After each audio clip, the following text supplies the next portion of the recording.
Hello, and welcome to another OneChart educational tutorial session. This series will be addressing blood product administration. Today, we are going to review how to properly document blood product administration from tasks, as well as completing the dynamic groups in Flowsheet Doc. We will begin by having already signed into OneChart, established a relationship with our patient, and navigated to the order profile. This will allow us to validate and verify the orders within the order set, noting the title of our order set here, transfused blood products initiated, and noting the blood products that are ordered, red blood cells. Within the order set, we must notice that our IV fluid, saline, is also ordered. Please remember to document this through Medication Administration Wizard by scanning. At this point in time, the nurse would proceed to the MAW and scan and document the normal saline ordered within the order set. This IV fluid will then proceed on to the intake and output section, allowing for accuracy of medication administration as well as accuracy of intake and output for our patient. We will now proceed to Care Compass. Documentation for blood product administration should begin from your tasks that can either be found on Care Compass or through Activities and Interventions. For the purpose of this demonstration, we will proceed from Care Compass. There are two tasks that will fire when a blood product is ordered to be transfused: blood product ready and blood product administration. The tabs Scheduled and Unscheduled on Care Compass is where the first task, Blood Product Ready, will show. This task is used to alert staff, the registered nurse, and the CSA that there is a blood product ready for pickup in the blood bank. Once the blood product has been picked up, return to the task list through Care Compass, click on the Blood Product Ready task, and click Done in the right lower hand corner to satisfy the task. A pop-up box will come available signifying the date and time. Click OK when you're done. If you have forgotten to satisfy the task, you can always readjust the time as necessary and click OK. In doing so, now the task has been satisfied on our Scheduled and Unscheduled tab within Care Compass. Next, proceed to the PRN Continuous tab, once again through Care Compass. This is for the RN only to record the transfusion. From this tab, select the Blood Product Administration tab. On the bottom right, click Document. Selecting Document brings the RN directly into Flowsheet Doc to begin recording the transfusion. Begin, if it has not already been done, by documenting a set of pre-transfusion vital signs. You will note that the RN has already been brought directly to this location. Document in the appropriate fields as necessary. Remember to sign your green check mark to complete all documentation. Next, in your iView band on the left, click on Blood Product Transfusion. Click the checkerboard box located on the blue band to open up a dynamic group for the blood product to be transfused.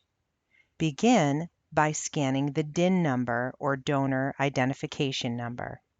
This number is located in the left upper hand of the product and begins with a W. The scanner must be positioned directly over this barcode in order to properly scan. Please validate and verify that the number scanned is a long, lengthy number, but more importantly, begins with a W. If this number is not the accurate number, remember to backspace or delete out and scan again. Next, select the appropriate blood type from the list provided and then select the appropriate blood product. Any special needs as appropriate, and the expiration date. Click OK. Your dynamic group has now been created. Note that the donor identification number is located here, beginning with the letter W. Remember, you can hover to Discover to get any other additional information that was not viewable. By double-clicking the blue bar, you can now utilize the Tab button to fill out any additional fields for easier documentation. We will now proceed to fill in the appropriate fields as necessary, specifically the blood unit activities and the blood volume activities. Here at St. Vincent's, we identify our patients with their identification band. The blood unit activities when starting the blood is initiate. If we are using our new Alaris pumps, take credit for it, or our wide tube blood administration. What type of IV we're using, and depending on the blood product we are giving, the correct volume. That is what we would document when initiating the blood volume. Remember, if we're seeing purple, that indicates we need to check off our green check mark satisfying our documentation. And in initiating the blood volume, it pops open our witness required. Remember that the fields of yellow denote required fields. The witness is populating their name, validating and verifying through the whole process that what you have been doing is accurate, validating and verifying to the patient that all information is correct.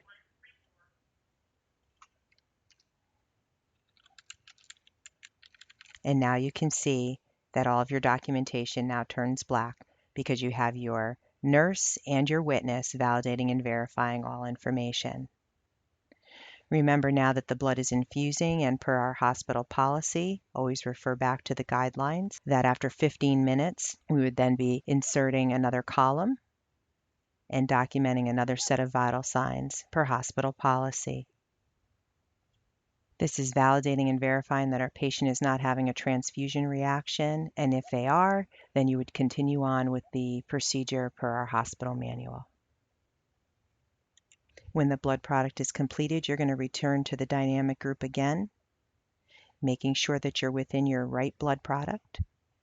You're going to complete your last set of vital signs, again documenting that your patient is stable, tolerating their transfusion, making sure that they're safe, 200% accountability.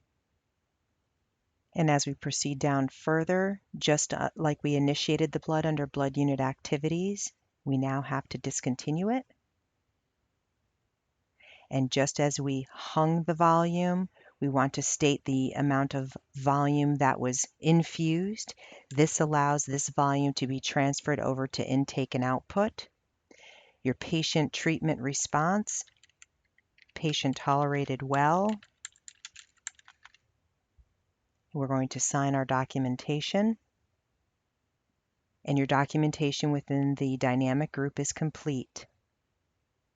As the final step, once the blood product and/or products have been transfused, the blood product order within the order set or power plan needs to be discontinued.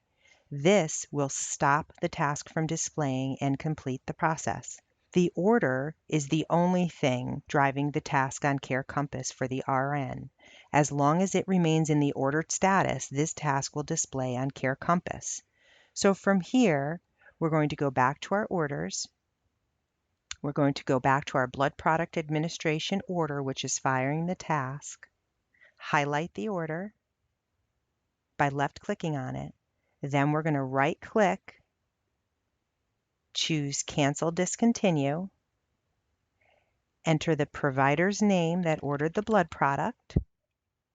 We're going to click No Cosign Required and click OK. Click Orders for Signature and sign. This now completes the requirement. Click Refresh, and you will see that blood product administration says discontinued. Remember that this order is simply linked to the task. This will also let staff know that all the blood products ordered within this order set have been transfused. If we go back to Care Compass, we refresh, we go back to PRN Continuous. Our task now for blood product administration is now gone. And that completes our blood product administration documentation.